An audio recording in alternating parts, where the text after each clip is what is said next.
سلام جايز كمي كنيكم نلوم معانت دما ما نيست معرف كلتا قداماي كفال حزنا لكم متينا لنا نايزا فيلم زحالة معرف نزيراكم سبات لينك اب ديسكريبشن بوكس كيغدفلكمي كامو نزا فيلم خصام موداتا نختريوان دعدمكم نزا فيديو لايك بكبار جمرو نعرف حدا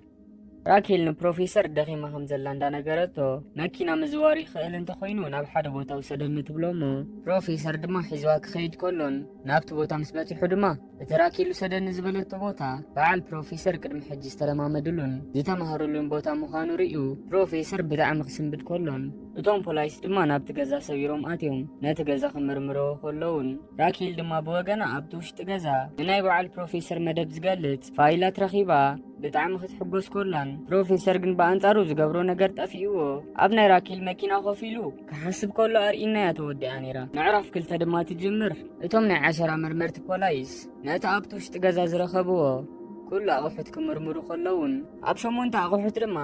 8 ዓሸራታት ክረኽቡ ከለውን ነቲ ዝረኸብዎ 10 ምስ መርመርዎ ግን ናይ 3 ሰባት ኮይኑ ይጸንሕ ማለት እቲ ዝረኸብዎ 8 ዓሸራ ተደጋጊሙ ናይ 3 ሰብ ጥራይ ኮይኑ ይጸንሕ ማለት እዩ ሓንቲ ካብቶም 3 ሰባት ድማ ቶኪያ ኣብዚ ግዜ ዝራኪልና ዝምሰማዓት ጠጠው ኢላ ከም በሓድሽ እዚ ሕጂ ዝረኸብዎ ነገር ናይ በሓቂ ነቶም ስራሕቲ ክሕዝሉ ዝኽእሉ ነገር ድዩ ወይስ ከምቲ ናይ ኩሉ ግዜ መጻወድያ ኢላ ክትሓስብ ትጅምር ራኪል ድማ ኣብዚ ግዜ እዚ ተረጋጊያ ክትሓስብ ትጅምር እሞ ነቶም ኣብቲ ጣውላ ተቐሚጦም ዝነበሩ ኣቑሑት ምስ ረኣየቶም ድማ እቶም ኣቑሑት ሓደ ሰብ ኮነ ኢሉ ዘቐመጦም ከም ዝመስሉን መሊሳ ኣተኪራ ምስ ጠመተት ድማ ናይ ብሓቂ እውን ከምኡ ከም ዝኾኑ ትርዳእ ንሕና እውን ብካሜራና እቶም ኣብቲ ጣውላ ተቐሚጦም ዝነበሩ ኣቑሑት እታ ሓንቲ ሪዮ ዝቐድሐላ ዝነበረ ናይ ማይ መስተይ ጎማ እታ ሓንቲ ድማ በርሊን ሒዝዋ ዝነበረ ዋይን እታ ሳልሰይቲ ድማ ቶኪዮ ሒዛታ ዝነበረት መስተ ከምኡውን ናይ ቶኪዮ ናይ ኣፍቃሪኣ መዘከርታ እየን ነይረን ስለዚ እዚ ሕጂ ፖላይስ ረኺቦሞ ዘለው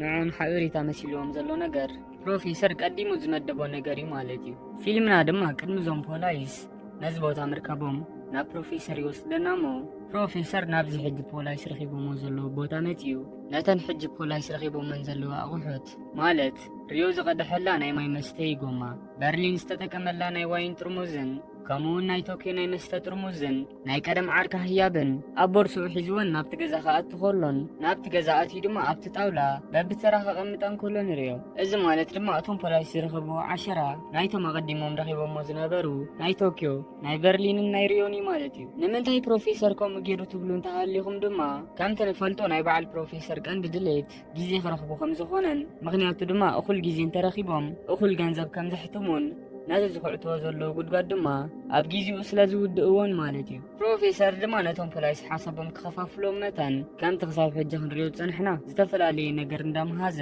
ኣብ ዘይከውን ነገር ከም ዘስተውዕሉ ይገብሮም ንኣብነት በዛ ሕጂ ዝመሃዛ ነገር ጥራይ እቶም ፖላይስ ኣብዚ ውሽጢ ገዛ ካብ 3 ክሳብ 4 መዓልትታት ክምርምሩ ክቕንዩ እዮም ማለት እዩ ኣብ መወዳእቱ ድማ ፕሮፌሰር ካብቲ ገዛ ክወፅእ ከሎ ኣብቲ ኣፍ ደገ ናይቲ ገዛ ሓንቲ ባሊቃን ሓንቲ ሽጋራን ኮነ ኢሉ ክቐምጥ ከሎ ንሪኦ ብድሕሪ እዚ ድማ ፊልምና ናብቲ ውሽጢ ባንክ መሊስና በዓል በርሊን ናብቲ ውሽጢ ባንክ ኮይኖም ኩሎም ተኣኪቦም ናብ ፕሮፌሰር ክድውሉ ከለውን እንተኾነ ግን ፕሮፌሰር ከምቲ ንፈልጦ ምስ ራኪል ስለ ዝነበረ እታ ቴሌፎን ኣብታ ፕሮፌሰር ዝሕበአላ ገዛ ኮይና በይና ክድውል ከላ ንሪኣ በዓል በርሊን ድማ ፕሮፌሰር ኣብቲ ናይ ስልጠና ጊዜ ኣብ ውሽጢ 24 ሰዓት ኣብ ናይ 6 ሰዓት ፍልይ 4 ጊዜ ናባይ ደው ኢልኩም ኣነ እንተዘይመሊሰልኩም ግን ብፖላይስ ተተሒዘለኹ ማለት ኢልዎም ስለ ዝነበረ ኩላቶም ነዚ ዘኪሮም ተስፋ ቆርፁ ጅምሩ ከምኡውን ንሳልሳይ ጊዜ ናብ ፕሮፌሰር ይድውሉ እሞ ፕሮፌሰር ከይተቐበላ ስቕ ምስ በለ ኩላቶም በቃ ፕሮፌሰር ተተሒዙ እዩ ማለት ኢሎም ይውስኑ ከምኡውን ቶኪዮ ናብ በርሊን ከይዳ 3 ጊዜ ናብ ፕሮፌሰር ከም ዝደወሉን ፕሮፌሰር ድማ 3 ጊዜ ስለ ዘይተቐበለና ፍሉጢ ብፖላይስ ተተሒዙሎ ስለዚ ቅድሚ እቶም ፖላይስ ናብዚ ባንክ ሰቢሮም ምእታዎም ንሕና ቀልጢፍና ክንወፅእ ኣለና ኢላ ትነግሮ በርሊን ድማ ተረጋጊኡ ከምቲ ፕሮፌሰር ዝነገሮም ድሕሪ 6 ሰዓት መበል 4 ጊዜ ክድውሉ ከም ዘለዎምን ሽዑ እንተዘይተቐቢሉ ግን ከምቲ ትብልዮ ዘለኹ ንገብር ኢሉ ይነግራ ራኪል ድማ ካብቲ ዝምርምርዎ ዝነበሩ ዓብ ገዛ ወፅያ ምስ ፕሮፌሰር ኮፍ ኢላ ክትዕልል ኮላን ካብቲ ዕላላ ድማ ንፕሮፌሰር ክትፈትዎ ከም ዝጀመረት ንርዳእ ከምኡውን ዘረባ ቀፂላ ንፕሮፌሰር እዚ ናይ ምርመራ ስራሕ ብጣዕሚ የጨንቃ ከም ዘሎ እንዳተዛረበት ኩሉ ሚስጥራ ከምዚ እንዳበለት ክትነግሮ ትጅምር እዚ ናይ ምርመራ ስራሕ በብግዚኡ እንዳቐለለ ክንዲዝኸይድ እንዳኸበደ ይኸይድ ከም ዘሎን ንዓ ድማ ብጣዕሚ የጨንቃ ከም ዘሎን ንዳና ናይቶም ሰረቕቲ መርሒ ዝኾነ ፕሮፌሰር ዝተባሃለ ሰብ ብጣዕሚ ሓደገኛ ሰብ ከም ዝኾነን ኩሉ ዝዛረቦ ነገር ድማ ብጥንቃቐ ስለ ዝኾነ ጌጋ ክትረኽበሉ ከም ዘይከኣለት እንዳነገረቶ ክሳብ በቲ ጉዳይ ክትዘራርቡ ኢላ ክድውል ኮላ ክሳብ እንታይ ዓይነት ክዳን ጌርክለኽ እንዳበለ ከምዚ ሓታን ትነግሮ ፕሮፌሰር ድማ ከምዛ ወላ ሓንቲ ዘይፈልጥ ኢዳ እንዳሓዘ ኣጆኹ እንዳበለ ክፀናናዓ ይጅምር። ራኬል ግን በቲ ነገረት ብጣዕሚ ተጨኒቓ ስለ ዝነበረት ንፕሮፌሰር ነዚ ናይ ምርመራ ስራሕ ከቋርፆ ዶ ኢላ ትሓቶ። ፕሮፌሰር ድማ ብወገኑ ንስኽ እኮ ብመንግስቲ ብቕዕቲ ምዃንክ ስለ ዝተኣመነልኪ ኢኺ ነዚ ስራሕ ንክሰርሕዮ ዝተዋህብክዮ፣ ስለዚ ድማ ነዚ ጉዳይ ክሳብ ኣብ መወዳእትኡ ተብፅሕዮ ከተቋርፂ የብልክን ኢሉ የተባብዓ። ኣብዚ ግዜ እዚ ክልቲኦም ኮፍ ኢሎም እንዳተዘራረቡ ከለዉ እቲ ፍሉጥ ናይ 10 መርማሪ ፖሊስ ኣልቤርቶ ናብቲ ቦታ ይመጽእ። ከምቲ ንፈልጦ ኣልቤርቶ ማለት ንራኬል ናይ ቀደም ሰብኣያ ከም ዝኾነን ድሕሪ ምፍትሖም ግን ምስ ንራኬል ሓፍታ ተመሪዑ ንጓሉ ድማ ባዕለይ እንተዘይዕብኹ ኢሉ ንራኬል ኣብ ቤት ፍርዲ ዝኸሰሳ ሰብ እዩ። ራኬል ድማ ኣልቤርቶ ከም ዝመጸ ምስ ረኣየት ንፕሮፌሰር ምስኣ ሒዛቶ ኣብ ኣልቤርቶ ገጻ ክትከይድ ኮላን ንኣልቤርቶ ድማ ብንዕቀት ዝመስል መገዲ ሰላም ምስ በለቶ ምስ ፕሮፌሰር ድማ ቦይፍሬንዳ ከም ዝኾነ ተፋልጦ። ኣልቤርቶ ድማ ንፕሮፌሰር እንዳተላገጸ ክፋለጦ ከሎን ቀፂሉ ድማ ናይ ምርመራ ክዳኑን ጓንቱን ገይሩ ናብቲ ገዛ ኣትዩ ምርመርኡ ጅምር። ኣልቤርቶ ድማ ናብቲ ገዛ ኣትዩ ናይቶም ኣቑሑት ኣቀማምጣን ናይቲ መደብ ዝተጻሕፈሉ ወረቐታትን ኣለጣጥፋ ንርእዩ። እቶም ሰረቕቲ ናብ ናይ ስፔን ዝዓበየ ባንክ ክሰርቁ እንዳኣተዉ ነዛ ንእሽተይ ገዛ ምፅርራይ ንዕኦም ቀሊል ከም ዝኾነ እንደኾነ ግን ናይ ፖሊስ ቀልብ ንምስሓብ ኮነ ኢሎም ዝገበሮ ነገር ከም ዝኾነ ንራኬል ይነግራ። ከምኡውን ዘረብዎ ቀፂሉ እቶም ሰረቕቲ ነዚ ገዛ ኮነ ኢሎም ከዳልውዎ ከለዉ ፖሊስ ክረኽብዋ ይኽእሉ እዮም ኢሎም ዘይሓስብዋ ቦታ ሓንቲ ከም ዘላ ንሳ ድማ እዛ ናይ ዕንጨይቲ መቃፀሊት ቦታ ከም ዝኾነት እንዳነገራ ኣብዚ ውሽጢ ዝተቓፀለ ሓሙኽሽቲ ሓደ ጠቓሚ ነገር ከም ዝረኽቡ እንዳተዛረበ ከምኡውን ብዛዕባ እታ ኤንጅል ዘምፅኣ ማንካ ኣብታ ማንካ ዝተረኽበ ዓሸራ ምስቲ ኣብታ ናይ ፖሊስ መኪና ዝነበረ ዓሸራ ከም ዝተመሳሰለን እንተኾነ ግን ኤንጅል ነታ ማንካ ካበይ ከም ዘምፅኣ ስለ ዘይነገረኒ ምናልባት ነጊርክ እንተኾይኑ ካበይ ይምፂዋ ኢሉ ይሓታ። ራኬል ድማ ንእሽተይ ጥርጣረ ዋላ እኮ እንተሃለዋ ንኣልቤርቶ ግን ብዛዕባ እዚ ዝብሎ ዘሎ ነገር ወላ ሓንቲ ኣፍልጦ ከም ዘይብላ ትነግሮ። ቀፂሉ ድማ ፊልምና ናብቲ ውሽጢ ባንኪ ይወስደና እሞ ናይሮቢ ፕሮፌሰር ዘትሕዚ ኢላ እንዳሓሰበት ክጭናቕ ኮላን ሪዮ ድማ ናብቲ ሳ ዝነበረቶ ክፍሊ ኣትዩ ኣብ ውሽጢ ክዳኑ ክሳብ 400 ሚልዮን ዝኸውን ገንዘብ ሓቢኡ ምፅኡ ነቲ ገንዘብ ብድሕሪ እቲ መንደቕ ንኽሓቦ ዝከኣሉ ክፍትን ከሎ ንሪዮ። ተውኪዮ ድማ ኣብዚ ግዜ እዚ እንታይ ከም ዝገብር ዘሎ ምስ ሓተተቶ ሪዮ ድማ ክዛርብ ጀሚሩ ነገራት ከምዚ ሕጂ ዘለውዎ እንተኾይኖም ማለት ፕሮፌሰር እንተተኣሲሩ ንሕና እውን ምእሳርና ስለ ዘይተርፈና ካብዚ ሕጂ ዘለና ገንዘብ ንእሽተይ ገንዘብ ንሓብእ እሞ ናይ ማሰርተ ዓመት ነወዲና ምስ ወፀና ድማ ናብዚ ቦታ መፂና ነዚ ሕጂ ዝሓባኣናዮ ገንዘብ ንወስዶ ኢሉ ይነግራ። ተውኪዮ ድማ ብናይ ሪዮ ሓሳብ ንእሽተይ እንዳሰሓቐት ንሪዮ እዚ ተሓስቡ ዘለኻ ነገር ፈፂሙ ክኸውን ኣይክእልን እዩ፣ እንተኾነ ግን ምናልባት እቶም ፖላይስ ናብዚ ባንኪ ሰቢሮም እንተኣትዮም ቅድሚ ንሶም ናባኻ ምትኳሶም ኢድካ ከም ትህብ ቃለ ተወለ ኢላ ትሓቶ። ሪዮ ግን ኣነ ንዓኺ ስለ ዝፈትወኪ ክሳብ መወዳእታ ምሳኽየ ኢልዋ በቲ ናቲ ሓሳብ ከም ዘይሰማማዕ ይነግራ። ብድሕሪ እዚ ድማ ፊልምና ናብ በዓል ዴንቨር ይወስደና እሞ ዴንቨር ናይሮቢ በርሊንን ቶኪዮን ብሓሳብ ኮይኖም እንዳዕለሉ ከለዉ ብዛዕባ እቲ ብቐዳማይ ዴንቨርን ሞኒካን ፍቕራዊ ርክብ ከምኡ ድማ ናይ በርሊን ምስቲ ሓንቲ ዝተታሕዘት ጓል ዘሎ ፍቕራዊ ርክብ ብዛዕባኡ ክዛረቡ ጀሚሮም እዚ ዓይነት ርክብ ሓቀኛ ከም ዘይኮነን ማለት እዚ ዝተታሕዘ ሰብ ነቲ ሒዝዎ ዘሎ ሰብ ስለ ዝፈርሑ ጥራይ ዘይከውን ናይ ፍቕሪ ስምዒት ከም ዝስምዖን እዚ ናይ በርሊንን ናይ ዴንቨርን ነገር ድማ ከምኡ ከም ዝኾነን ናይሮቢን ቶኪዮን ይነግሮም። ከምኡውን እዚ ነገር እዚ ብሕክምና ስታክሆልም ሲንድሮም ተባሂሉ ከም ዝፅዋዕን ኣብ ከምዚ ግዜ ድማ ከም ዝፍጠርን ወሲኸን ይነግሮም። ዴንቨር ድማ ነዚ ምስ ሰምዐ ምስ ሞኒካ ዘለዎም ፍቕራዊ ርክብ ከምቲ ናይሮቢ ትብሎ ዘላ ናይ ብሓቂ ዘይኮነ ማለት ፌክ ክኸውን ይኽእል ኢሉ ሓሲቡ ንሞኒካ ቆስላ እንዳሓከመላ ከሎ ብዛዕባ ስታክሆልም ሲንድሮም ሎማዓንቲ ናይሮቢ ከም ዝነገረቶም እታ ኣብ መንጎ ክልቲኦም ዘሎ ፍቕራዊ ርክብ ድማ ከምኡ ክኸውን ከም ዝኽእልን ንናይሮቢ ይነግራ። ከምኡውን ዘረብኡ ቀፂሉ ድሕሪ ሕጂ ብሓይሊ ንዓይ ክትፈትውኒ ይደልየክኒ ንስኽ ንዓይ ናይ ብሓቂ ፈቲኽኒ ዘይኮነ ማሪኹ ሒዝዋ ስለ ዘሎ ፈሪሓቱ ከም ዝኾነን ይነግራ። ሞኒካ ድማ ንሱ ከንታይ ከም ዝሓስብ ምስ ሓተተቶ ዴንቨር ድማ ብወገኑ ንሱ ናይ ብሓቂ ከም ዘፍቅራን እንተኾነ ግን ንዓኣ ክብል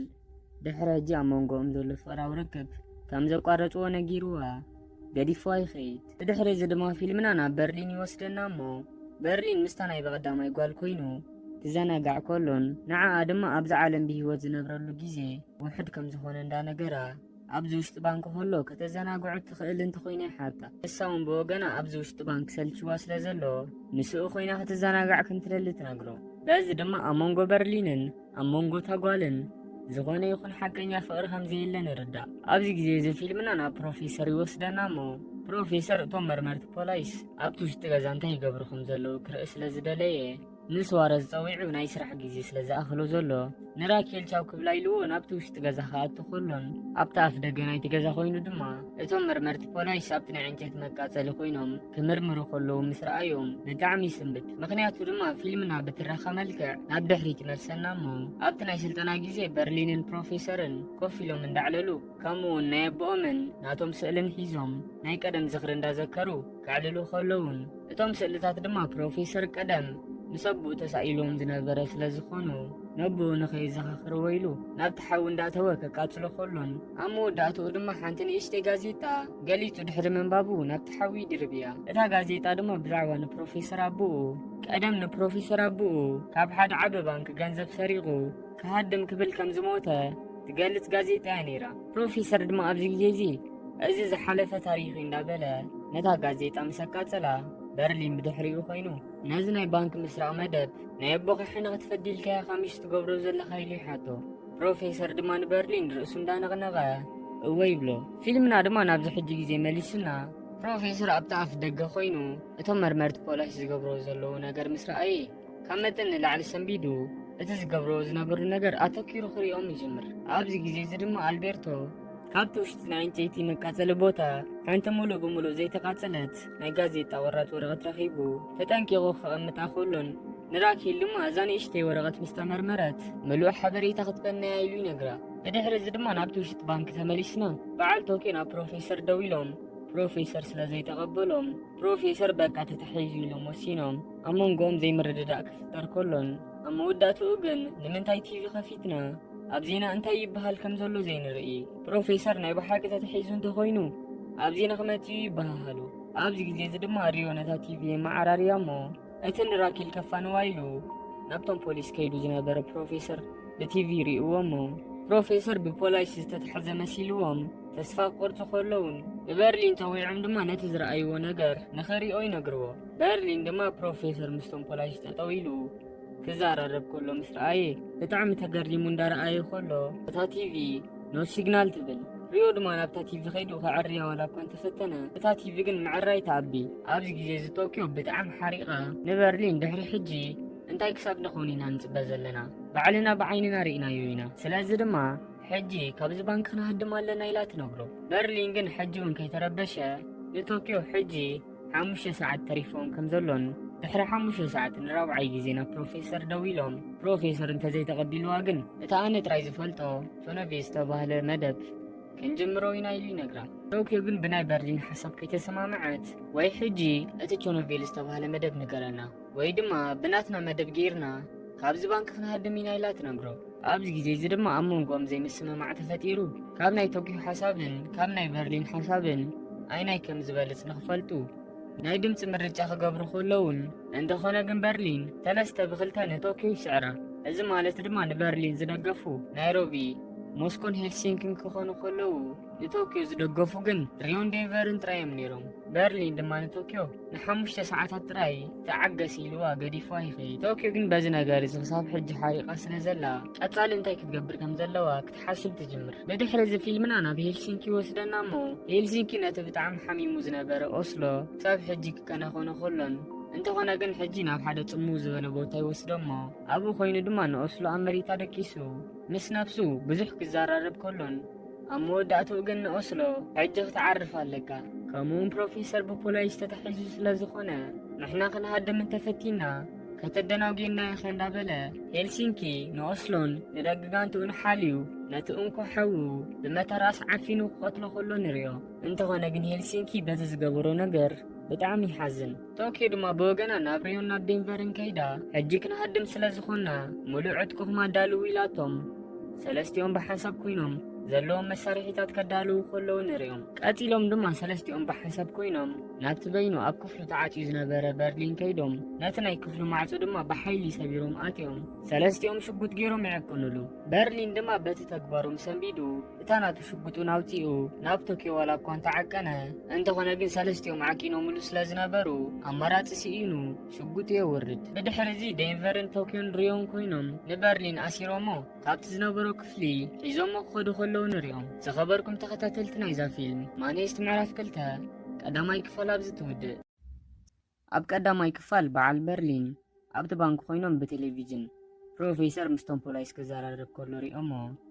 ፕሮፌሰር ዝተተሓዘ መሲልዎም ኣብ መንጎኦም ዘይምርድዳእ ክፍጠር ከሎን ብድሕሪኡ ድማ ብናይ በርሊን ሓሳብ ፕሮፌሰር ን18 ሰዓታት ዋላ እኳ እንተዘይደወለ እታ ራብዒቲ ደወል ክሳብ ዝድውል ግን ክጽበዩ ከም ዘለዎም እታ ራብዒቲ ምስ ደወሉ ድማ እንተዘይተቐቢልዋ ባዕሎም ካብዚ ባንኪ ከም ዝሃድሙ ክነግሮም ከሎን ቶኪዮ ግን ብናይ በርሊን ሓሳብ ስለ ዘይተሰማምዐት ንሪዮን ዴንቨርን ሒዛ ናብ ናይ በርሊን ኦፊስ ክትከይድ ኮላን ናብ ኦፊሱ ኣትያ ድማ ንበርሊን ማሪኻቶ ሒዛቱ ክትከይድ ኮላ ርኢናያ ተወዲኣ ነይራ።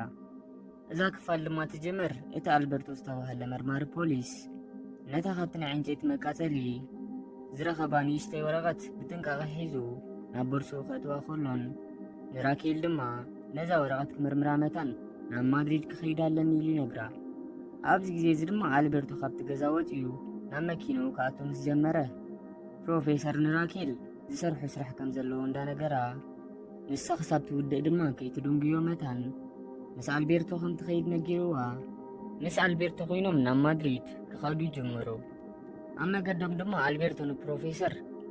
እቲ እንኳ ኣነ ዝደልዮ ነገር ራኬል ምስ ጓላ ኮይና ሕጉስ ህይወት ንኽትነብር ኢሉ ይነግሮ። ፕሮፌሰር ድማ በቲ ኣልቤርቶ ዝነግሮ ዘሎ ነገር እንዳተገረመ ስቂሉ ክሰምዖ ከሎን ኣብ መንጎ ግን በቲ ዓንተወይ ሰትየዩ ዝነበርኩ ቡን ከብደይ ስለ ዝቐረጽ ዘለኹ ኣብዚ ከባቢ ናብ ሓደ ቦታ ፀጋዐለይ እሞ ወሪዳ ክሸይ እንደሌለ ኢሉ ይነግሮ። ኣልቤርቶ ድማ ብወገኑ ኣብዚ ቀረባ ናይ ነዳዲ መምልኢ ትካል ስለ ዘሎ ኣብኡ ምስ በፅሑ ጠጠው ከም ዘብለሉን ኣብኡ ክሸይን ከም ዝኽእልን ይነግሮ። ፕሮፌሰር ግን ብጣዕሚ ከም ዝሓመመ እንዳምሰለ ኣብቲ ጥቕኦም ድማ ሓደ ዓብ ከንሸሎ ይርኢ እሞ ንኣልቤርቶ ከብደይ ብጣዕሚ ስለ ዝቐረጽ ዘለኹ ኣብዚ ቦታ ሞጠጠው ኣብለለይ ወሪዳ ክሸይን ኢሉ ይነግሮ። ኣብዚ ግዜ እዚ ድማ ኣልቤርቶ ብናይ ፕሮፌሰር ሓሳብ ተሰማሚዑ ነታ መኪና ኣብቲ ጥቓ ገዛ ጠጠው የብላ እሞ ፕሮፌሰር ድማ ብቕልጡፍ ካብታ መኪና ወሪዱ ንኣልቤርቶ በቲ ኣንጎሉ ከም ዝሸይን ነጊርዎ እንዳውገየ በቲ ኣንጎሉ ይጥወ። ፕሮፌሰር ድማ ልክዕ በቲ ኣንጎሉ ምስ ተጠውየ ነቲ ኡ ዝነበረ ባጎኒ ከፊቱ ኣብ ውሽጢ ዝነበረ ጓሓፍ ኣውፅኡ ድማ ፋሕፋሕ እንዳበለ ሓደ ነገር ክደሊ ጅምር። ንሕና ድማ ብካሜራና ነቲ ኣብቲ ባጎኒ ዝነበረ ጓሓፍ በብሓደ እንዳውፅአ ፋሕፋሕ ከብሎ ከሎን ኣብ መወዳእትኡ ድማ ኣብቲ ጓሓፍ ጋዜጣ ረኺቡ ካብታ ጋዜጣ ንእሽተይ ቀዲዱ ከቃፅል ከሎ ንሪኦ።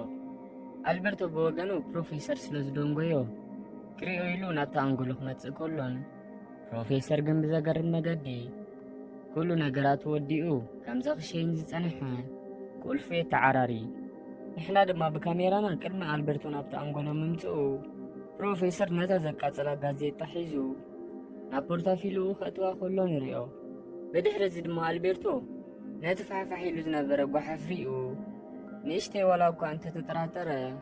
ግን ወልሓንቲ ክገብር ስለ ዘይክእል ምስ ፕሮፌሰር ናብታ መኪና ኣትዩ ጉዕዞ ይቕጽል። ራኬል ድማ ኣብቲ ዝመርምርዎ ዝነበሩ ገዛ ኮይና ብዛዕባ እዚ ናይዞም ሰረቕቲ ነገር ብጣዕሚ ክትጨነቕ ኮላን ጠጠው ኢላ ክትሓስብ ኮላን ንሪኣ። ኣብዚ ግዜ እዚ ድማ ስዋረዝን ትዝክሩ እንተኾንኩም ድማ ኤንጅል ቅድሚ ምግምጣሉ እታ ማንካ ዝሃባ ጓልን ናብ ራኬል ይመፁ እሞ ራኬል ድማ ነታ ዓሸራ ትምርምር ፖሊስ ኤንጅል መኪኑ ድሕሪ ምግምጣላ ነታ መኪንኡ ንምንታይ ተገምጢላ ኢልኩም መርሚርኩማ ዶ ኢላ ትሓቶም። እታ ጓል ድማ ከም ዝመርመርዋን እንተኾነ ግን ብዘይካ ናይ ኤንጅል ዓሸራ ናይ ካልእ ሰብ ዓሸራ ክረኽቡ ከም ዘይከኣሉን እታ መኪና ድማ ዝተገምጠለትሉ ምኽንያት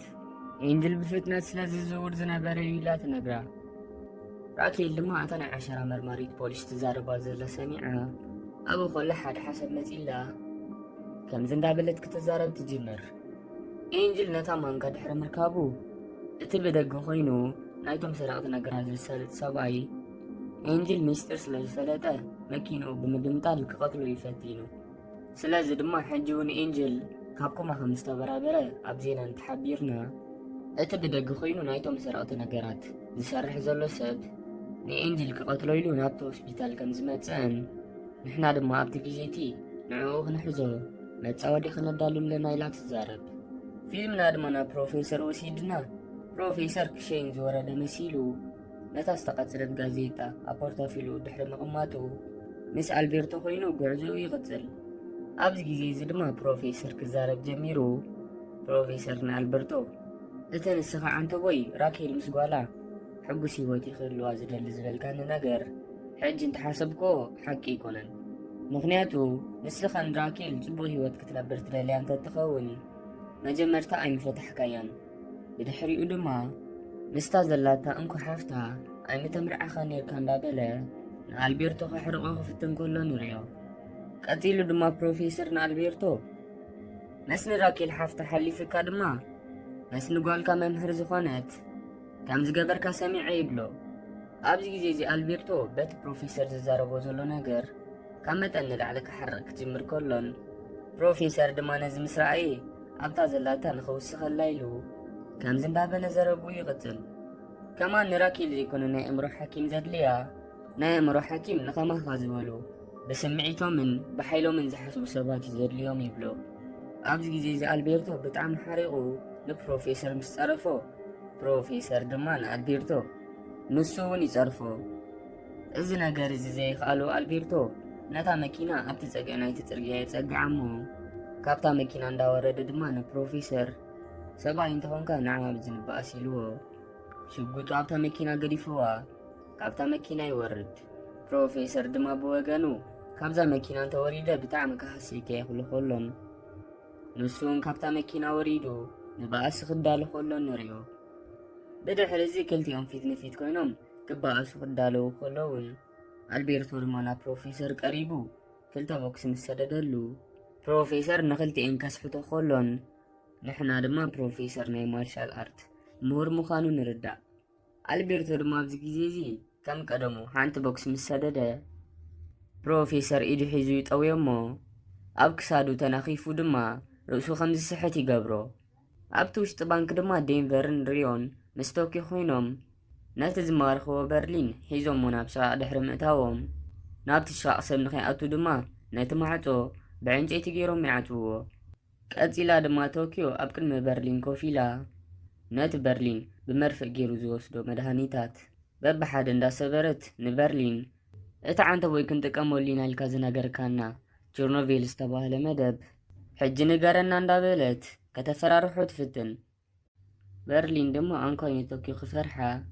በቲ ትገብሮ ዘላ ነገር እንዳሰሓቐ ኣነ ዝወስዶ መድሃኒታት ብምስባር ወላ ሓንቲ ትገብርን ኢኺ እንተኽኢልኪ ከም ኢደይ ምቑራፅን ወይ ድማ እግረይ ምቑራፅን ክብድ ዝበለ ነገር ግበሪ። ከምኡ ዋላ እንተገበርኪ ድራግ ስለ ዝወሰድኩ ወላ ሓንቲ ስምዐንን ኢሉ ይነግራ። ቶኪዮ ድማ ኣብዚ ግዜ እዚ ብበርሊን ብጣዕሚ ክትሓርቕ ኮላን ንዴንቨር ድማ እታ ንእሽተይ ሽጉጥ ኣቐብለኒ ትብሎ እሞ ዴንቨር ምስ ሃባ ኣብታ ንእሽተይ ሽጉጥ ዝነበረ ኩሉ ጢታ ኣውፂኣ ሓንቲ ጢታ እትያ ነታ ካዝና ዝዊራ ደጊማ ተቀባብላ። ብድሕሪኡ ድማ ኣብ ናይ በርሊን ክሳድ እንዳዓቀነት ሕጂ ከይፈተኻ ብዛዕባ እቲ ቸርኖቬል ዝተባህለ መደብ ክትነግረኒ ኢኻ ትብሎ። በርሊን ግን እንዳሰሓቐ ፈፂምኪ ትሕሰብዮ ኢሉ ይነግራ። ቶኪዮ ድማ ብናይ በርሊን ዘረባ ሓሪቓ ነታ ኣብ ክሳዱ ጌራታ ዝነበረት ሽጉጥ ካብ 1 ክሳብ 3 ቆፂራ ትትኩሳ። እንተኾነ ግን ወላ ሓንቲ ተፈጥረን። ቀፂላ ድማ ቶኪዮ ንበርሊን ንኻልኣይ ግዜ ተሓቶ እሞ በርሊን ኣይነግረክን እየ ምስ በላ ንኻልኣይ ግዜ ነታ ሽጉጥ ኣብ ክሳዱ ጌራ ክሳብ 3 ቆፂራ ሕጂ እውን ትትኩሳ። እንተኾነ ግን ሕጂ እውን በርሊን ዕድል ስለ ዝገበረ ወላ ሓንቲ ተፈጥረን። ኣብዚ ግዜ እዚ ቶኪዮ ንበርሊን ሎማ ዓንቲ ብጣዕሚ ዕድለኛ ኢኻ እንዳበለቶ ንሳልሳይ ግዜ ነታ ሽጉጥ ኣብ ክሳዱ ዓቂና ንኽትኩሳ እንዳቆፀረት ኮላ ናይሮቢ ናብቲ ሽቓቕ መፂያ ነቲ ማዕጾ ብሓይሊ እንዳሃረመቶ ንቶኪዮ ድማ እቲ ትገብርዮ ዘለኽ ነገር ኣቋርፂ፣ ምክንያቱ ንበርሊን ተቐቲልክዮ እቲ እንኮ ብዛዕባ ቸርኖቬል መደብ ዝፈልጥ ሰብ ሞይቱ ማለት እዩ። إذن تخوينو دما نحنا زمرحنا سبسيئنا أما ودأتو ببولايس كنت حازينا سلازي ناي نفس فتوى تقوار قديفكي نخلاتنا زتقم نقر قباري لا تنقرا طوكيو جن كساب حج حايقا سلازنا بارت ناب نيروبي قريبا كم زي تقوارت نقيراتا ناب برلين تمليسا دما كتوكسولو ندا تدالوت كولا موسكو ناب تبوتا متيو بمسارح جيرو نتمعتو سبيرو وقابتمو نيروبي دمان طوكيو نتي تقبرو زنابرت نقر كم تقوارتو تقبرا نايزيوم بقاسم مويتنا حلنا نا بروفيسر نملس بروفيسر دمان ألبرتو بطبب جيرو رؤسو خمس سحت مسقبرو نابتا ورات غازيتا استقامتت لا بورصة خيدو نتا بورصة 10 أمتان كيفلت بمنديل جيرو دحر مخفاتو بتا ابتوشت بورصة زنحو غانت تتكيمو دما كاب بورتا فيلو نتا عنتوي كاب دو خمس حمام مسيلو كابتا مكينا وريدو كاب غازيتا قديدو زكاتلا نيشتي غازيتا مستا ابت بورصة زنبرت عنتوي ألبرتو ابتوشت غازازر خباب قرات غازيتا بغلتو فك غيايران كلو نريو بدحرزي بروفيسر سروح مسودة نابو ألبرتو خيدو كساب كتسبيو خلون ألبرتو دمان يشتي دحر مدكاسو كتسق كلون ريو قاتيلو دما بروفيسر باتس تفترة نجر نا ألبرتو يغري تخبلو خلون ألبرتو جن انتاي كم تفترة سلازي تردو نا مكينو خيدو شبقتو تيو نا بروفيسر ندعكنا نبوليس سلازهارمكا كسيسا كالو خيلو بسنسلت أسيرو نابندا بوليس يوسدو أبتوشت بانك دما طوكيو نبرلين فاتحاتو كل نجارات ترجاجي أخلو طوكيو نابت تحتوي بيزمنت ndaوردت كلها كيف لتت اتب برلين استلاء كهيلسينكي بدحري تامتي وكسادا بمحناق رأسها 5 سحتي قبرا بدحري زي طوكيو مستبرا برت ملؤ سونتا أب حد حاتين دكيسان ببلاستر دما تأثيران ترخبو أبز جيزي زي دما برلين ناب أمتيو باتز قبر كيو جيجا قبو مغزعتخي كغزع كيبلا طوكيو دما زقت لا مسيلوا كتباسات أخولان برلينجن أدخاي قتلكني لوا نهيلسينكي نتنايت بانك عب معزو كفتو بلومو مسكفتو برلين طوكيو محزنتنا سلز جمرة بتعم دسيلني لوا طوكيو أبتلع المدكسي تأثيرا خولا نت مدكسي ناب دقة مالت نابتون بولايس دافيو يوتو بدحرز طوكيو ناب دقة وطي أب بولايس كتتحاز كولان እቶም ፖላይስ ድማ ካብቲ ተኣሲራትሉ ዝነበረት ዓራት ፈቲሖም ሂዞም ክኸዱ ምስ ፈተኑ ኮነሬል ፕሪቶ ኣብቲ ቴንዳ ኮይኑ ነቶም ፖላይስ ምናልባት ቦምቢ ተዓጢቓ ከይትህሉ መጀመርታ ፈትሽዋ ኢሉ ነግሮም እቶም ፖላይስ ድማ ነዚ ምስ ሰምዑ ካብ ቶኪዮ ክርሕቁ ጀሚሮም ንቶኪዮ ድማ ኩሉ ክዳውንቲ ከውፂኺ ቦምቢ ከምዘይተዓጠቐ ክርኢና ይብልዋ ቶኪዮ ድማ ነቲ ጌራቶ ዝነበረት ክዳን እንዳውፅአት ፓንትን ቲሸርትን ጥራይ ምስ ተረፈ ድማ ነቶም ፖላይስ ቦምቢ ከምዘይተዓጥቀት ተርእዮም ኣብዚ ግዜ እዚ እቶም ፖላይስ ንቶኪዮ ንኽትንብርክኽ ነጊሮማ ከኣስርዋ ኢሎም ናብኣ ምስ ቀረቡ ቶኪዮ ንሓደ ፖሊስ ብሓይሊ ሃሪማቶ ካብኦም ክትሃድም ትጅምር እንተኾነ ግን ወላ ሓንቲ ከይተፈጥረ እቶም ፖላይስ ንቶኪዮ ሒዝዋ እሞ ናብቲ መመርመሪ ቦታ ድማ ይወስድዋ ኣብዚ ግዜ እዚ ድማ ፊልምና ብትረኻ መልክዕ ናብቲ ናይ ስልጠና ግዜ ይወስደና እሞ ፕሮፌሰር ንበዓል ቶኪዮ ክምህሮም ከሎ ምናልባት ሓደ ካባኻትኩም ብፖሊስ እንተተታሒዙ እቲ መጀመርታ ክገብሮ ዘለዎ ነገር ናይቶም ፖላይስ ግዜ ከባኽን ኣለዎ ነዚ ትገብርዎ ድማ እቶም ፖላይስ ሕቶ ካሓትኹም ከለዉ ከም ኩነታቱ ሓደ ወይ ክልተ ሕቶታት ሓቂ ትዛረቡ እሞ ብድሕሪኡ ዘሎ ሕቶታት ግን ዘይከውን መልሲ እንዳሃብኩም ናይቶም ፖላይስ ግዜ ትበልዑ ኢሉ ይነግሮም ፕሮፌሰር ድማ ብወገኑ ኣብቲ እንዳ ፖሊስ ኮይኑ ንመጀመርታ ግዜ ክእሰር ከሎን እቲ ዝምርምሮ ዝነበረ ፖሊስ ድማ ታሲራ ምስ ሓተቶ ካብቲ ዘለዎ ፌክ ታሲራታት እታ ብሳልቫ ዝፍለጠላ ታሲራ ሂቦሞ ቀፂሉ ድማ እቲ ፖሊስ ዓሸሩ ንክህብ ሓቲትዎ ናይ ፕሮፌሰር ዓሸራ በቶም ፖላይስ ክውሰድ ጅምር ኣብዚ ግዜ እዚ ፕሮፌሰር በዚ ነገር እዚ ብጣዕሚ ክሓርቕ ከሎን ምክንያቱ ድማ እቶም ፖላይስ ናቶ ዓሸራ እንተወሲዶሞን ናብቲ ሲስተም ድማ እንተእትዮሞን ናይ ፕሮፌሰር ዓሸራ ምስቲ ቅድሚ ሕጂ ካብታ ማንካን ካብታ መኪናን ረኺቦሞ ዝነበሩ ዓሸራ ፍሉጢ ከም ዝመሳስልዎን ብኡ ድማ ናይ ፕሮፌሰር መንነት ክፍለጥ ይኽእል እዩ ማለት እዩ ቀፂሉ ድማ እቲ ፖሊስ ንፕሮፌሰር ኣብ ጅባኻ ዝሓዝካዮም ኩሎም ኣቑሑት أوتي خد زابيات تقمطم يبلمو بروفيسر دما أبجبو زنبرو كل أقحت كم بورتافيلون موبايلن كابجبو وزيو أبتابيات اندقمتا كومو دما أنتا نراكيلا ديا كقتل الليلو حاسب الله زنبرت ريتوكسيل استبهالت كيميكال أوتيو أبتابيات تيغمتا إت بوليس دما مسرعايا انتاي مخانا يحاتمو بروفيسر دما نت بوليس أنا زوصد مدهانيتي لي ملسلو بدحر እዚ እቶም ፖላይስ ዝተረፎም ነገር ናይ ፕሮፌሰር ዓሸራን ስእልን ናብ ሲስተም ምእታዊ ማለት እዩ። ናብ ሲስተም ክሳብ ዘእትውዎ ድማ ንፕሮፌሰር ኮፍ ኢሉ ንኽፅበይ ነግርዎ እሞ ፕሮፌሰር ኮፍ ኢሉ እንዳተፀበየ ከሎ በታ ኣብኡ ዝነበረት ቴሌቭዥን ቶኪዮ ካብቲ ባንኪ ወፂያ ብፖላይስ ከም ዝተታሕዘት ኣብ ዜና ይርኢ እሞ ብጣዕሚ ስንብድ። ኣብቲ ውሽጢ ባንኪ ድማ በዓል በርሊን ኩሎም ኣብ ጣውላ ኮፍ ኢሎም እንዳተረዳድኡ ከለዉ ሪዮ ግን ብሕርቃን ዝኣክል ኣብ ፊት በርሊን ኮፍ ኢሉ ንበዓል ሞስኮ ድማ ከመይ ጌርኩም ናትና ኣባል ዝኾነት ሓንቲ ሰብ ንፖላይስ ኣሕሊፍኩም ትበዋይሉ ይሓቶም። በዓል ሞስኮ ድማ ቶኪዮ ካብ ቁፅፅር ወፃኢ ስለ ዝኾነት በርሊን ዝገበሮ ነገር ቁኑዕ ከም ዝኾነ ይነግርዎ። ሪዮ ድማ ንሶም ዝዛረብዎ ነገር ምስ ሰምዐ ኩሎም ብሓንሳብ ከም ዝኾኑ ተረዲእዎ። ኣነ ግን ድሕሪ ሕጂ ምሳኹም ክሰርሕ ኣይደልን ኢልዎም ኢዱ ንፖሊስ ከም ዝህብ እንዳነገሮም ሽጉጡ ኣብቲ ጣውላ ቀሚጡ ክወፅእ ኢሉ ምስ ተስአ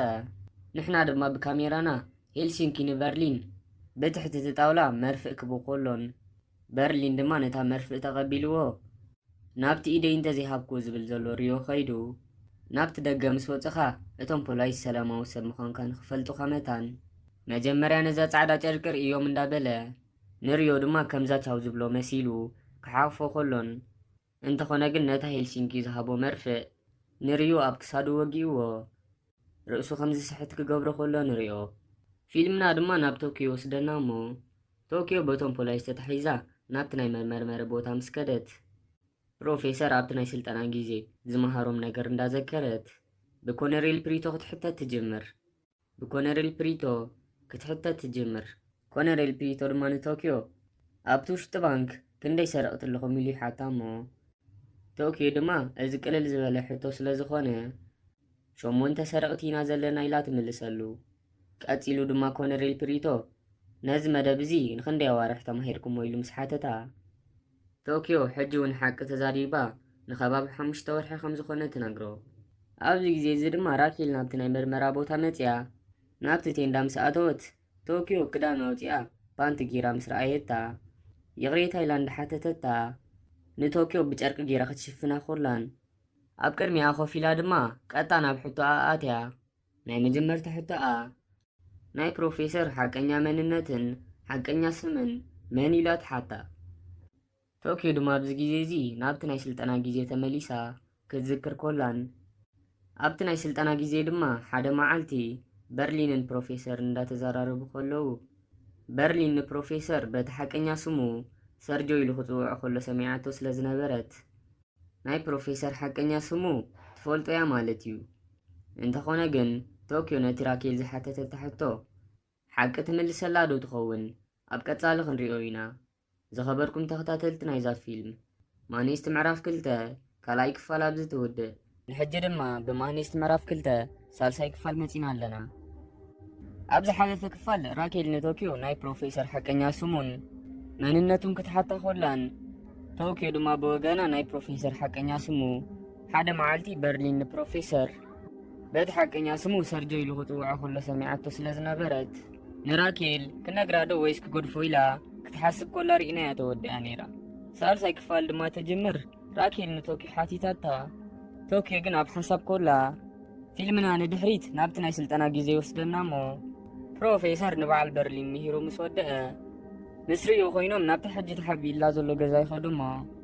ፕሮፌሰር ንሪዮ ንስኻትኩም ናብቲ ባንኪ ምስ ኣተኹም ምሳኻትኩም ዝዛረበሉ ናይ ድምፂ መሳርሕታት ኣዕሪ ኢሉ ንሪዮ ክነግሮ ከሎን ሪዮ ድማ ብቕልጡፍ ነቲ ናይ ድምፂ ሲስተም ይዕርዮ። ቀፂሉ ድማ ፕሮፌሰር ንሪዮ ዝተፈላለዩ መሳርሒታት ከም ሽጉጥን ቦምብታትን ክገዝአሉ ናብ ዝኽእል ናብ ዳርክ ዌብሳይት እቶ ይብሎ። ሪዮ ድማ ኣብዚ ግዜ እዚ ንቑሩብ ግዜ ኣብታ ኮምፒተር ድሕሪ ምስርሑ ንፕሮፌሰር ኩሉ መሳርሒታት ከም በዓል ሽጉጥን ከም በዓል ቦምብን ሚሳይላትን ታንክታትን ከይተረፈ ናብ ዝገዝአሉ ዌብሳይት ይወስዶ። ሪዮ ድማ ክዛረብ ጀሚሩ ንፕሮፌሰር ካብቲ ዝተባህሎ ሽጉጣትን ቦምብታትን ወፃኢ ንምንታይ ሚሳይላትን ታንክታትን ዘይንገዝእ እንዳበለ ስቂሉ ክዛረብ ምስ ጀመረ ፕሮፌሰር ድማ ተገሪሙ ስቂሉ እንዳጠመቶ ሪዮ ዋላ እኳ ናይ ኮምፒተር ክእለትን ፍልጠትን እንተሃለዎ ገና ቆልዓይ ዘሎ ኢሉ ክሓስብ ጀሚሩ ካብቲ ናይ ባንክ ምዝራፍ ስራሕ ንኸውፅኦ ይሓስብ። ኣጋ ምሸት ምስ ኮነ ድማ ፕሮፌሰር ኣብ መደቀሲኡ ከሎ ቶኪዮ ናብኡ መፅያ ንምንታይ ንሪዮ ካብዚ ስራሕ ክትሰጎ ትደሊ ኣለኻ ኢላ ትሓቶ። ፕሮፌሰር ድማ ንቶኪዮ ንሪዮ ገና ብዙሕ ነገር እዩ ዝተርፎ ንሱ ገና ኣብ ጌም ምፅዋት እዩ ዘሎ ከምኡውን ናብቲ ባንክ ምስ ኣተና ናይ ባሕቂ ቅጢት ከም ዘጋጥሞ ስለ ዘይፈለጠ ንሕና ድማ ዘይበሰለ ሰብ ሒዝና ናብቲ ባንክ ንኣቱ ስለ ዘይንደሊ ንሪዮ ክሳብ ሕጂ ንዝሰርሖ ስራሓት ገንዘቡ ሂበ ኸፋንዎ ኢሉ ነግራ። ቶኪዮ ድማ ነዚ ምስ ሰምዐት ብጣዕሚ ሓሪቓ ንፕሮፌሰር ንሪዮ ካብዚ ስራሕ ክሰጎይ ትኽእልን ኢኻ ምክንያቱ ድማ ንስኻ ወላ ከምኡ ዝበለ ሰብ ከም ዘይትረክብ ትፈልጥ ኢኻ ቆልዓ ብምምሳል እንተኾይኑ ግን ንስኻ ንባዕልኻ ጌርካዮ ዘለኻ ቢጃማ ረኣዮ። ምዝራባ ቀፂላ ድማ ናብቲ በብግዚኡ ብወረቐት ገይሩ ዝሰርሖም ዝነበረ ባምቡላታት ከይዳ ነቲ ባምቡላ ልዒላ ሕጂ ንስኻ ባምቡላ ስለ ትሰርሕ ቆልዓይኻ ማለት እዩ ኢላ እንዳሓተተቶ ሓሳቡ ከተቐይሮ ኮላን ንሪዮ ድማ ደጊሙ ናብታ ጋንታ ከም ዝምለስ ክትገብሮ ኮላን ንርኢ። ብድሕሪ እዚ ድማ ፊልምና ናብቲ ንኽእሰር ኣብ እንዳ ፖሊስ ዘሎ ፕሮፌሰር ይወስደና እሞ ፕሮፌሰር ካብቶም ፖላይስ ንሓንቲ ፀዊዑ ምስ ጠበቕኡ ደው ኢሉ ክዛረብ ከም ዝደሊ ነግራ እሞ እታ ፖሊስ ድማ ፈቒዳትሉ ፕሮፌሰር ናብታ ሞባይሉ ኸይድ። ፕሮፌሰር ድማ ናብታ ሞባይሉ ኸይዱ ናይ ጠበቓ ቁፅሪ ሞባይሉ ከውፅእ እንዳተፅበነዮ ኮለና ንሱ ግን ናይ በዓል ራኬል ቁፅሪ ሞባይል ወሲዱ ናብ ራኬል ይድውል። ኣብቲ ራኬል ዝነበረቱ ናይ ምርመራ ቦታ ድማ እታ ቴሌፎን ትድውሉ እሞ እቲ ሓደ ካብቶም ፖላይስ ምስ ተቐበላ ፕሮፌሰር ነቲ ፖሊስ ንምርማሪት ራኬል ከም ዝደልያን እዚ ነገር እዚ ድማ ብጣዕሚ ኣገዳሲ ነገር ስለ ዝኾነ ሕጂ ረኽበኒ ኢሉ ይነግሮ። እቲ ፖሊስ ድማ ነታ ንቶኪዮ ትሓታ ዝነበረት ራኬል በዚ ቴሌፎን ሓደ ሰብ ብኣገዳሲ ጉዳይ ይደልያ ከም ዘሎ ይነግራ እሞ ራኬል ድማ ንቶኪዮ ምምርማራ ገዲፋ ናብታ ቴሌፎን ትመፅእ። ነታ ቴሌፎን ኣብ እዝና ጌራ ድማ ሄሎ ምስ በለት ፕሮፌሰር ንራኬል ሳልቫ ምዃኑ እንዳነገራ ሕጂ ኣብ እንዳ ፖሊስ ኮይነ ዝድውለልክ ዘለኹ ምክንያቱ ድማ ንሓደ ፖሊስ ሃሪንካ ብዝብል ክሲ ይምርምርዎ ከም ዘለውን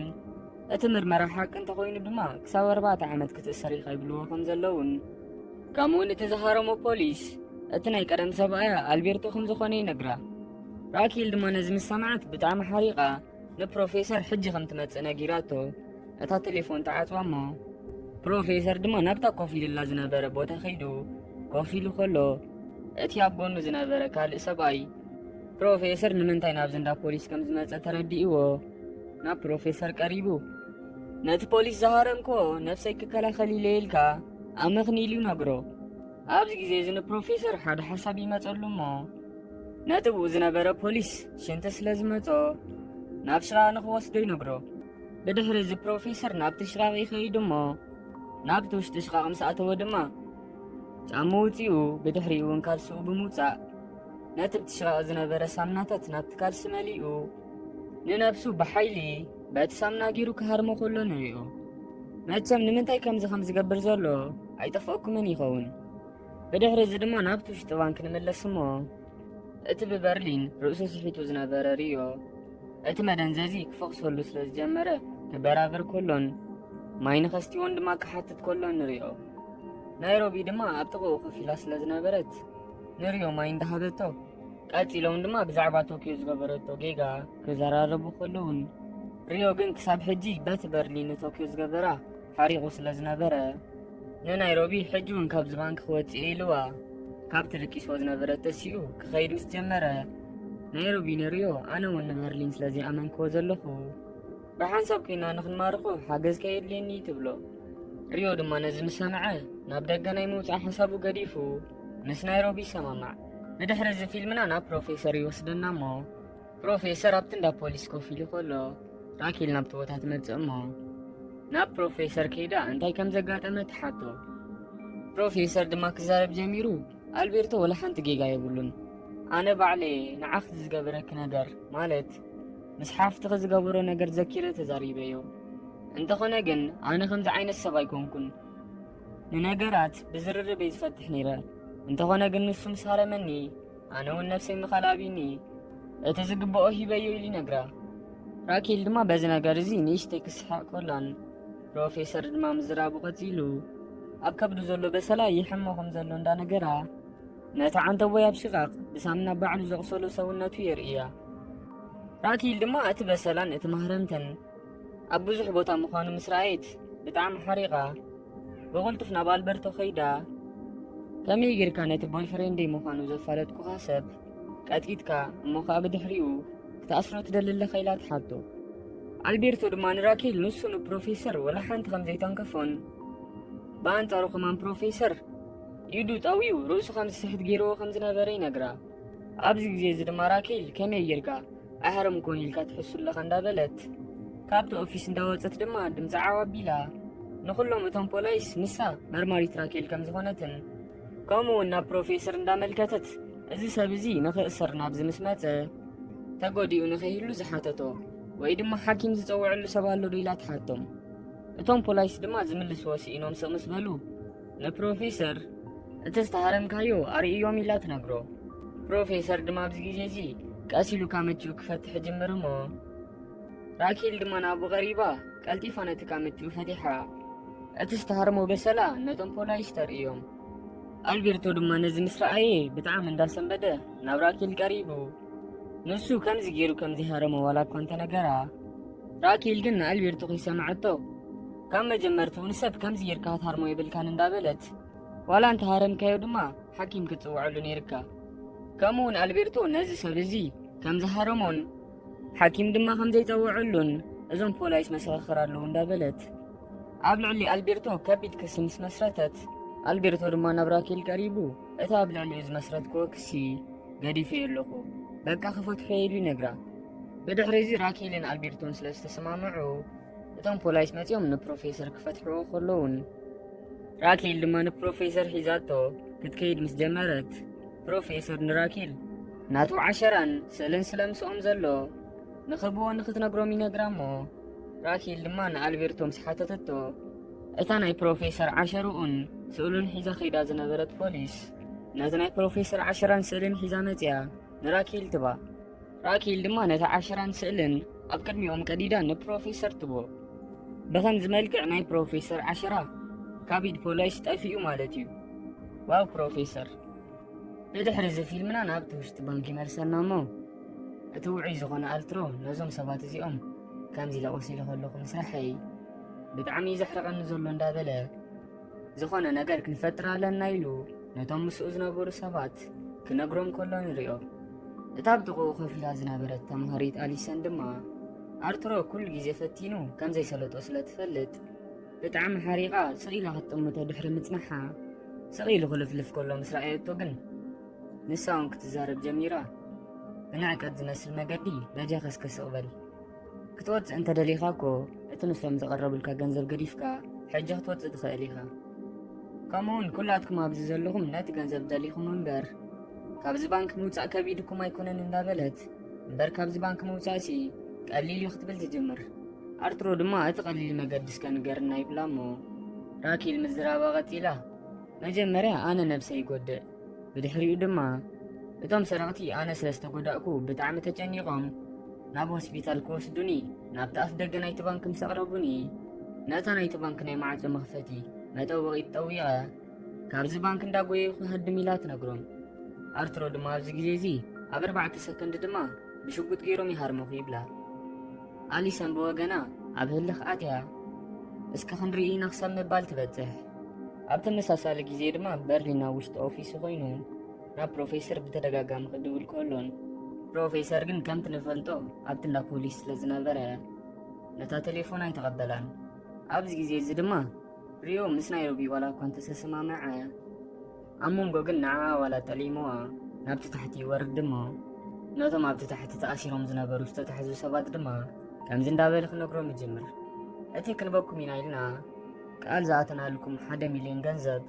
ሓሶት ከም ዝኾነ ከምኡውን ንሕና በቲ ሕጂ ነኹዕቶ ዘለና ጉድጓድ ጌርና ንሃድም እንተመሲሉኩም ተጋጊኹም ኣለኹም ንሕና ንሃድመሉ ጉድጓድ ኣብ ካልእ ቦታ ባዕልና ንኩዕት ኣለና እንዳበለ ነቲ ቀንድን ወሳንን ምስጢር ናይ መደቦም ነቶም ዝተታሕዙ ሰባት ይነግሮም። ፕሮፌሰር ሓቁ ነይሩ። ሪዮ ናይ ብሓቂ ቆልዓ እዩ። ኣብዚ ግዜ እዚ ሪዮ ዘረብኡ ከይወደአ በርሊን ናብቲ ቦታ ይመጽእ እሞ ሪዮ ምስ በርሊን እንዳተዛረበ ከሎ ድማ ሄልሲንኪ ብድሕሪት መጺኡ ንሪዮ ሃርሞ። ሪዮ ምስ ተማረኸ ድማ በርሊን ንሪዮ እዚ ሕጂ ዝገበርካዮ ነገር ፈጺምካ ይቕረ ዘይበሃል ነገር ኢሉ እንዳነገሮ ናብቲ ታሕተዋይ ቤዝመንት ሒዝዎ ኸይዱ ድማ ነዚ ሕጂ ዝገበርካዮ ናይ ቆልዓ ተግባር ግቡእ መቕጻዕትኻ ክበክያ ይብሎ። ቀፂሉ ድማ እታ ክንዲ ዝመስዋእቲ ትኸፍለላ ዘለኻ ቶኪዮ ከይፈለጠት ኣነ ኣብዚ ክቐትለክያ ኢልዎ ነታ ተዳልያ ዝነበረት ሽጉጡ ናብ ሪዮ ዕቅና። ኣብዚ ግዜ ዝበርሊን ኢዱ ክንቅጥቀጥ ከሎን ሕማሙ ድማ ካብ ግዜ ናብ ግዜ ይብርትዖ ከም ዘሎ ንርዳእ። ብድሕሪ እዚ በርሊን ንሪዮ ክቐትሎ ኢሉ ሽጉጥ ናብኡ ዓኪኑ ከሎ ናይሮቢን ዴንቨርን ናብቲ ቦታ መፂኦም ሽጉጦም ናብ በርሊን ዓኪኖም እቲ ትገብሮ ዘለኻ ነገር ከተቋርፅ ኣለካ እንዳበሉ እንዳፈራርሕዎ ከለዉ እታ ኣብቲ ውሽጢ ባንኪ ዝነበረት ቴሌፎን ካብ ፕሮፌሰር ክድወል ትጅምር። ፕሮፌሰር ድማ ነታ ቴሌፎን ስለ ዘይተቐበልዎ በቲ ናይቲ ባንኪ ካሜራ ገይሩ ኣብቲ ባንኪ ዝፍጠር ዘሎ ነገር ክርኢ ከሎን ነታ ካሜራ ቀይሩ ምስ ረኣየ ድማ ኩሎም ነንሕድሕዶም ሽጉጥ ገይሮም ተዓቓቒኖም በርሊን ድማ ንሪዮ ኣሲሩ ብሽጉጥ ገይሩ ዓቂኑ ክቐትሎ ክዳሎ ከሎ ርእይዎ ብጣዕሚ ይስንብድ።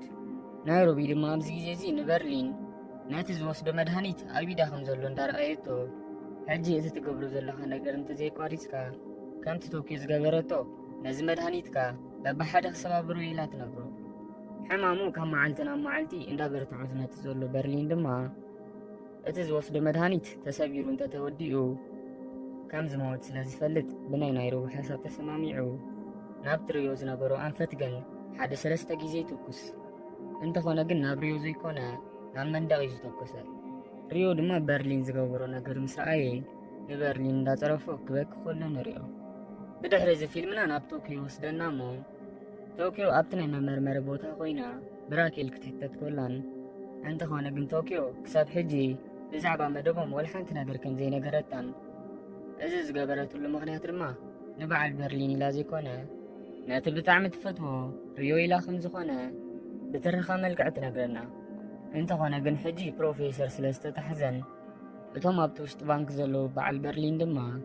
ፍሉጥኡ ድሕሪ ቁሩብ ሰዓታት ክትሓዝዮም ኢላ ሓሲባ ብቁሩብ ዋላ እኳ እንተኾነ ሓሳባ ክትቅይር ኮላን ራኬል ድማ ብወገና ክሳብ ሕጂ ዝኾነ ይኹን ሓበሬታ ስለዘይሃበታ ብቶኪዮ ተስፋ ቆሪፃ ንኽትፍረድ መታን ናብ ቤት ፍርዲ ክሰዳ ምስ ጀመረት ቶኪዮ ዓዊላ ናይ ፕሮፌሰር ስም ሰርጆ ማርኪና ኢላ ትዛረብ።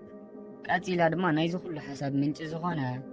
ሰርጆ እንዳበለት ንራኬል ትነግራ። ኣብዚ ግዜ እዚ ፕሮፌሰር ናብቲ ናይ መመርመሪ ቦታ ይድውል እሞ ራኬል ድማ ናብታ ቴሌፎን ከይዳ ነታ ቴሌፎን ተቐቢላ ድሕሪ ሕጂ ንራኸብ ዋላ ይመሰለኒ ነይሩ ሰርጆ እንዳበለት ንፕሮፌሰር ከተሰንብዶ ትፍትን። ፕሮፌሰር ግን ወላ ሓንቲ ከይሰንበደ ብዝተረጋግአ መንፈስ ኣነ ብጣዕሚ ዕድለኛ ሰብ እየ፣ ንስኹ እውን ኣነ ዕድለኛ ምዃነይ ክትፈልጥለኪ ንቶኪዮ ከም ድሌትኩም ጌርኩም መርምርዋ ብዙሕ ነገር ድማ ክትነግረኩም እያ እንዳበለ መርሚርኩም ምስ ወዳእኩም ግን ንዓይ ንገሩን ኢልዎም ነታ ቴሌፎን ይዓትዋ። ፕሮፌሰር ከምዘይተታሕዘ ዝፈለጠት ቶኪዮ ድማ ብናይ ፕሮፌሰር ተግባር ተሓጒሳ ክትስሕቕ ትጅምር። ብድሕሪ እዚ ፊልምና ናብቲ ውሽጢ ባንኪ መልሰና እሞ ፕሮፌሰር ናብ በርሊን ምስ ደወለ በርሊን ድማ ነታ ቴሌፎን ምስ ተቐበላ ፕሮፌሰር ንበርሊን ከመይ ኣለኹም ኢሉ ይሓቶ። በርሊን ድማ ተቐብላ ኣቢሉ ብጣዕሚ ጽቡቕ ኣለና ኢሉ ይነግሮ። ፕሮፌሰር ድማ ነዚ ምስ ሰምዐ ከመይ ጌርካ ጽቡቕ ኣለና ትብለኒ ንቶኪዮ ናብ ፖላይስ ኣሕሊፍካ ሂብካያ ንሪዮ ድማ ኢዱ ኣሲርካ ንኽትቀትሎ ክትፍትን ከለኻ ባዕለይ ብዓይነይ ርኤካ ኢሉ እንዳነገሮ ከሎ በርሊን ብድሕሪቱ ርእሱ ተሃሪሙ ርእሱ ክስሕት ከሎን እታ ዝሃረመቱ ድማ ናይሮቢ እያ ነይራ። ናይሮቢ ድማ ነታ ቴሌፎን ተቐቢላ ንፕሮፌሰር ክትዛረቦ ጀሚራ። ድሕሪ ሕጂ በርሊን ካብ ስልጣኑ ወሪዱ እዩ። ዝኾነ ክትዛረቦ ትደሊ እንተሃሊካ ንዓይ ንገረኒ፣ ምክንያቱ ድማ ሕጂ ናይዚ ስራሕ መራሒ ኣነ ኢላ ትነግሮ። ዘኸበርኩም ተኸታተልቲ ናይዛ ፊልም ማኒስት ምዕራፍ 2 ሳልሳይ ክፋል ኣብዚ ትውድእ። ኣብ ቀጻሊ ብ4ይ ክፋል ክሳብ ንራኸብ ብድሓን ፅንሑ።